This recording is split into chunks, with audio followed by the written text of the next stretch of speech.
Hi, Oral Com 2. You're back for the second and last part of the directions for the special object speech. In the last video, we learned about a lot of special objects that I own, and I told you small stories about them. But your goal is to find one special object, and it really needs to matter to you. You've got to have some good memories and feelings about this object so you can tell the story about it. Now, I've had students bring in so many different kinds of things over the years, and on the days of the speeches, we always have all these boxes and bags and even large blankets covering things, and they're mystery packages, right? So I've had students bring in things as nondescript as old hats, wide-brimmed hats that are kind of ratty and torn. I've had a student bring in a wrestling shoe that was all taped up and old. I've had a student bring in a, uh, a plaster cast of a paw print of her dog that had passed away. And I've even had a rocking chair. So they had to hide that object with a big blanket because in the beginning of your essay, you're just going to tell what you think and know about when it comes to special objects. And you might mention some of your own or things that are in your house, maybe that your mom and dad have. But then you're going to get into the part of the essay where you give some clues and some hints. What is this object made of? Material wise, what's the color? How much does it weigh? Does it have a certain smell? Where do you keep it? How often do you see it? Things like that. Okay. Then you're going to get into the heart of the essay and your speech. That's where you will explain why this special object is meaningful to you. So let's go ahead and begin. Now you can see from the title of my essay already what the object is, but you would have to imagine being in class, and so that it is a secret. It's a mystery, right? So let's go ahead and go to the top. And this is my essay. All of us have certain objects that hold significance in our lives. We keep old books, old blankets, and old trinkets that remind us of someone or something special to us.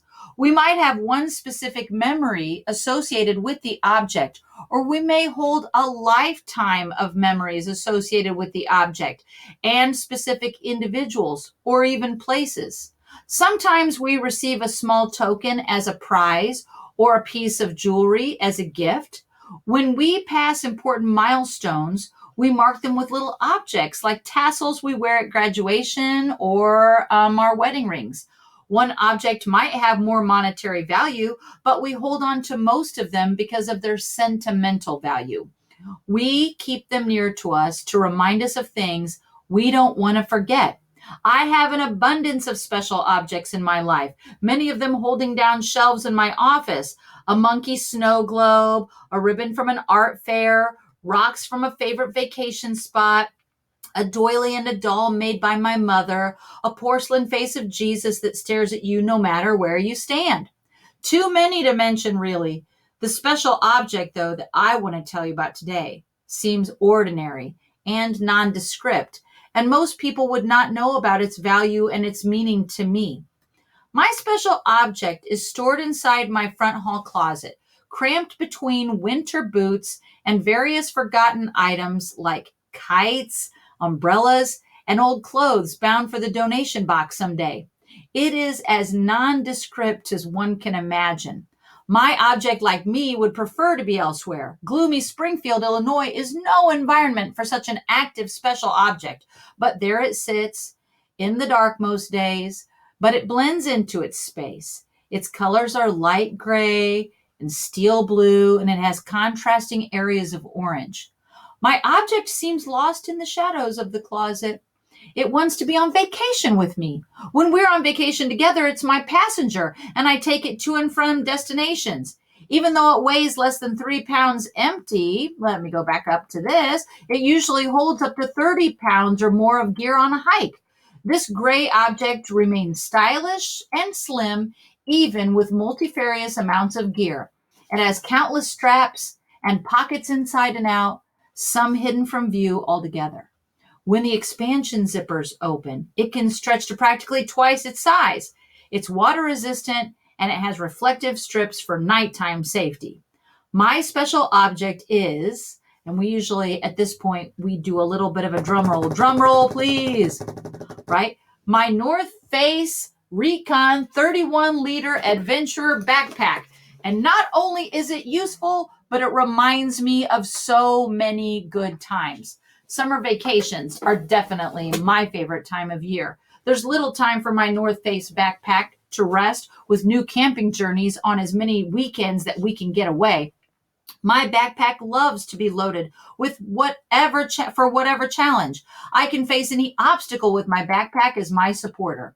When it's loaded with granola bars, water bottles, bug repellent, poncho, matches, flashlight, TP, and even spare undergarments, I feel safe, content, and safe. Last year, it even held bear spray. My backpack has listened to me pant on miles and miles of trails through hills and valleys and over streams. It has felt my sweat as I move through the cool water while I'm canoeing. It has been my pillow when I'm beat and a seat when the ground is muddy in the backwood, green hills, and grassy prairies. After donning my pack, I'm reminded of leaving Blue Heron Campground in Kentucky and coming upon not one but two rattlers on a winding trail. When I wear my pack, I recall the time my daughter discovered a secret clutch of monarch butterflies at the bottom of a waterfall in Missouri, and then watching her chase them around and around. When I throw the straps over my shoulders, I think of a hot day on a trail in central Indiana at Turkey Run State Park when we didn't have enough water, so we jumped in the river. When I open my pack and I see the crumbs and debris, I imagine sitting on the overlook at the Garden of the Gods in southern Illinois. I can picture myself looking out from Camel Rock and getting lost on the side trails next to enormous cliffs and drop-offs. On vacations like these, I envy my backpack because it sits outside of the tent at night, listening to the crickets and watching the stars. I wouldn't. I would not. I think most people would find such an object as a backpack meaningful to them. I don't think most people would get that. But it's been with me almost 10 years through many conditions. And it reminds me of all the places I've been with it. It reminds me of my family and all of the great moments I've had. It reminds me that freedom is out there. And that's why this object is so special to me. So part of your job, again, is to tell the story of your object. Be descriptive. Use emotional language if you want to. Get into what this object would mean. What if you didn't have it? What if you lost it? If it went in the garbage? If it went in the trash? Could you bear to lose this object, or will it stay with you always? Is it something that's going to be a part of your life? So as we begin our journey, I want you to also read some extra essays.